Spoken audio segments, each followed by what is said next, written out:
though, we have yet another issue to discuss, and that is about the COVID-19 pandemic, which appears to have hit the Olympus height of our government's. Drastic measures are being taken to tame it as we speak. The presidency has now put a new policy in place for governors, VIPs, and other visitors to the presidential villa in Abuja, which requires them to take rapid COVID-19 tests before they are allowed in to see the president or any other official.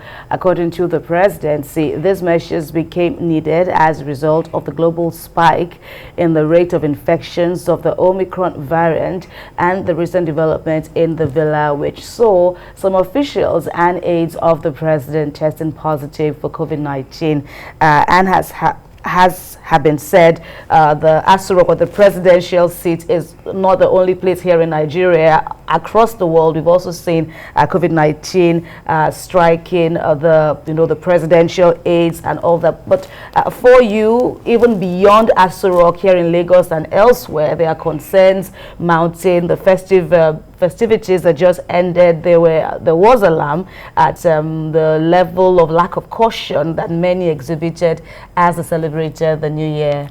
This decision is typical of the way we run things in Nigeria. We try to defend the strong and abandon the weak. Now they want to be doing COVID-19 tests for everybody that enters the villa. The villa is not the only place in Nigeria. What is the level of testing all over the country? Apart from Lagos State and some few other states, some states don't even test at all. They don't even bother to test. They don't even have the logistics to test. What they do is to put vaccination logistics in place for vaccination, but people are not doing testing anymore. And the Omicron thing, because in fact, I have a feeling, because we don't test, we don't do this test, I have a feeling that Omicron is all over the place in Nigeria. But because we are over time, we have developed, because Omicron, unlike the other variants of COVID-19, has very mild symptoms. Because if you notice, in the last 1 month, you will have met so many people that will tell you that, oh, I have cough, I have a cough, I have cold, I have flu, and people will say it's the Harmattan. It's not the Harmattan, it's Omicron. It's because we don't do enough testing. And if the government realize that, oh, if Aso Rock, if officials in Aso Rock, the seat of government, can fall prey to COVID-19, then they should start doing testing. Then they should put a policy in place that will encourage testing all over the country. We must not protect only our elites or those who are close to the seat of power. We should look at the health of Nigerians and make provisions for everybody. Right. Because we don't test. And part of the things that we need to do now is to increase, because if you look at in other climes, they've increased the level of testing. You know, when it first started, Nigerians were doing testing and all that, but now nobody bothers. Everybody does the role. But we are lucky in Africa because most of the symptoms of COVID, especially the Omicron variant, is something that we've always been used to.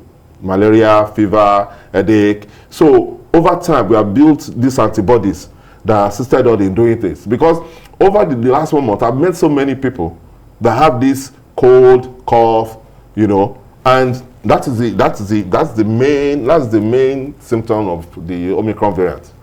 What do you think? Also observers have also said testing, for COVID-19 also comes at a fee. But in Aso Rock, the administration is assuring that visitors will not have to pay a dime, to do those tests, and so they should subject themselves. Maybe in some very, very, very rare cases, like VVIPs coming in or presidents from other countries coming in, they may be exempted, but they are also, encouraged to do so. But looking at the point Mayor just made, how do we spread this across? Do we have what it takes? It's even interesting that you go to Aso Rock, you don't have to pay for tests. And who goes to Aso Rock in the first instance? Aren't they the rich? Aren't they the people that can really afford to pay for the test 10 times over? They are the people that go there, but they are the ones that are not paying for it. So the Nigerians that don't even have enough to eat, are they the ones that will now look for money to pay for a test? I know that it's not in all places that you have to pay for the test, really. You can go to government facilities and you do it, except for those who are traveling and who we also think have more than enough money.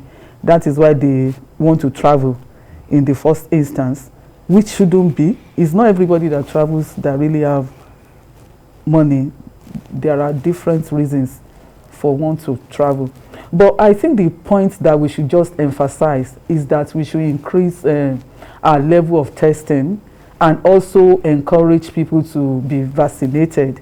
But when you also talk about vaccination, we are also talking about the quantity of the vaccine that is available. Recently, we had to destroy a large number of the vaccine we got because they expired. So I think federal government needs to work on getting vaccines, buying vaccines. Because when you rely on donation, they will only give you what they can give you. And which is one of the reasons why we had that large level of vaccines that were destroyed because they expired. So we are talking about having to invest in vaccines and getting them over. Because it's one thing to also invest, to buy, and not to bring it on time. And at the end of the day, the shelf time of the vaccines, they become short and they just expire. So we need to encourage vaccination. We need to buy more vaccines. We need to also prop up our enlightenment campaign for Nigerians to get vaccinated and to actually protect themselves. You get it? It's not just Aso Rock will do what it did. It's like people will say that when a child sees fear, he will be afraid. Yes, when you get to a situation where the president's ADC, his very close aides are infected, you know, they have no choice than to just do something drastic because the president must be protected. I agree, the president is the #1 citizen in Nigeria and we need to protect our president. But also the point being made is that as we protect the president, let us also protect all Nigerians. The life of everyone is important. And what even happened at Aso Rock should tell our leaders that it's the earlier we began to do things for the good, for the common good of all, the better for us as a nation. Because we never can even tell who can take that Omicron to anywhere from what we have seen.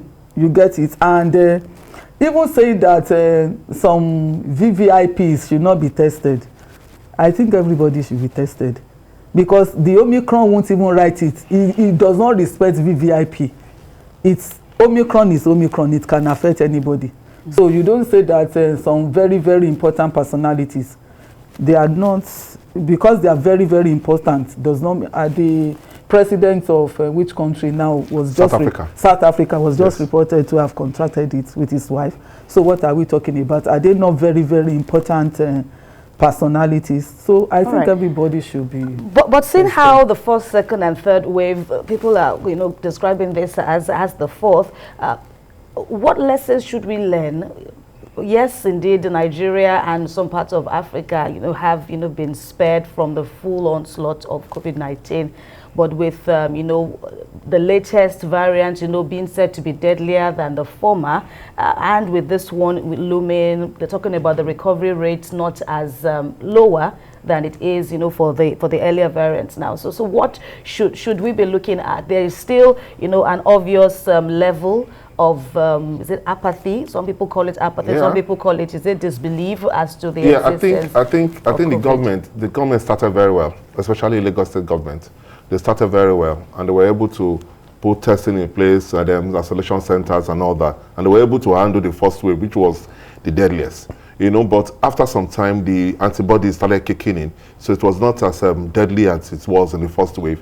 But by the time we got to the third wave, there was this apathy. Everybody thought, the worst is over.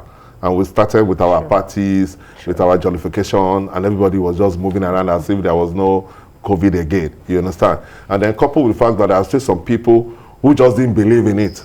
And like I said, because the symptoms of COVID It's so similar to what they've experienced several times over, malaria, this, that, and all that. They felt, no, it's not COVID, it's not deadly, and all that. I think government should not lose the sight on government should not allow.